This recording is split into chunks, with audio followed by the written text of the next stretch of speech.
that I, prior to watching The Disaster Artist, had never seen Tommy Wiseau's The Room, I actually found to be slightly advantageous. Because with any film, I always want to be able to assess that film objectively, or as objectively as I can, judging that film's unique cinematic merits and weighing in isolation how much it succeeded or how much it failed. And the more a film is caught up in the zeitgeist, the harder that objectivity is to attain. And that's certainly the case with any DC, Marvel, or Star Wars property, and could have been the case with Mr. Wiseau's The Room. But after all, it doesn't matter how closely Wolverine's outfit in the film matched Wolverine's outfit in the comics, and neither does it matter how closely Mr. Franco came to mimicking Mr. Wiseau's performance in The Room. All that really matters is how well those elements served this specific film in these specific moments. Inversely, having seen a couple of interviews with Mr. Wiseau and a few clips from The Room, I did worry that perhaps that was just a bridge too far for this film, that perhaps I was just a little bit too removed to enjoy this film at all, because both really were the very definition of enigmatic. And I'm not just talking about the fact that I had no clue how old he was, or where he was from, or where he had gotten his millions to make this film, but rather just how impossible it seemed to understand who he was at his core. What drove him, how he saw the world, or how he responded to the way that the world saw him. It was extremely encouraging then to learn that director-writer James Franco, when he first became interested in making this film, had also not seen The Room, instead entering this project through the equally unique behind-the-scenes story found in Greg Sestrow's book, The Disaster Artist, an entry point that I believe really made this film the rousing success that it was.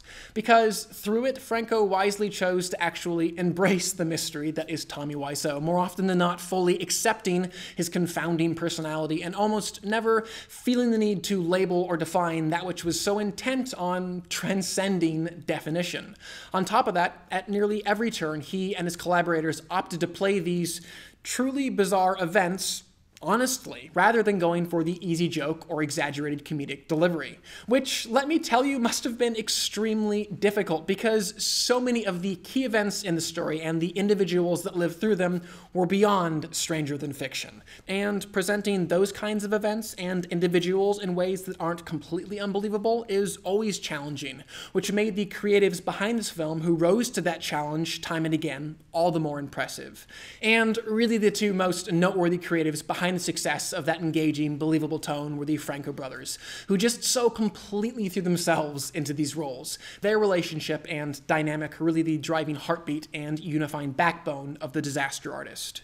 And if you've seen the trailers, it really does go without saying James did an outstanding job capturing the essence of Tommy Wiseau. But for me, it was actually Dave that did the most to ground this film. On top of that, it was in him that we most clearly saw this film's central ideas play out, those of fear and self-doubt, as well as the courage, friendship, and generous helpings of insanity that allows us to push past them.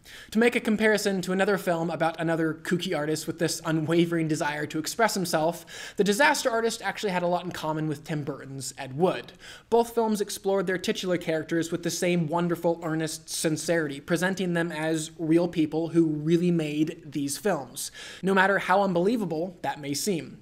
Unlike Burton's film, though, Franco and his collaborators chose to kind of do the opposite of stylize their film, visually presenting things in very subdued and simple ways, really taking an almost documentary approach, which really helped to balance out the often hyperbolic actions and motivations of its central characters.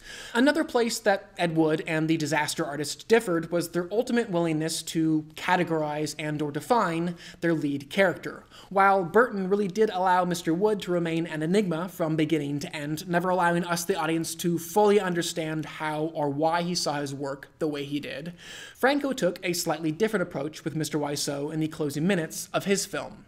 And really, if this film stumbled at any point, for me it was just in those last few minutes where suddenly the director-actor seemed intent on defining something that he himself, up to that point, seemed to have concluded was indefinable, giving the character a couple of distinct epiphanies that I'm not sure were as true to reality as the rest of the film.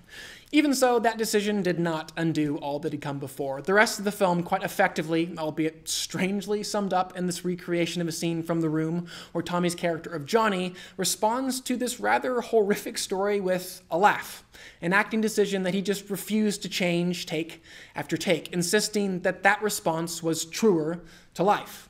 Idiosyncratic, quirky and unpredictable.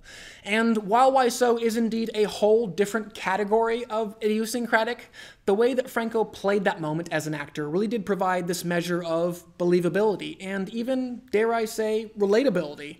And that kind of approach pervaded this entire film. The filmmakers giving us just enough to remind us that a real, feeling, and even sometimes relatable human being was behind the creation of this story, but rarely too much as to rob him of his appropriately enigmatic essence.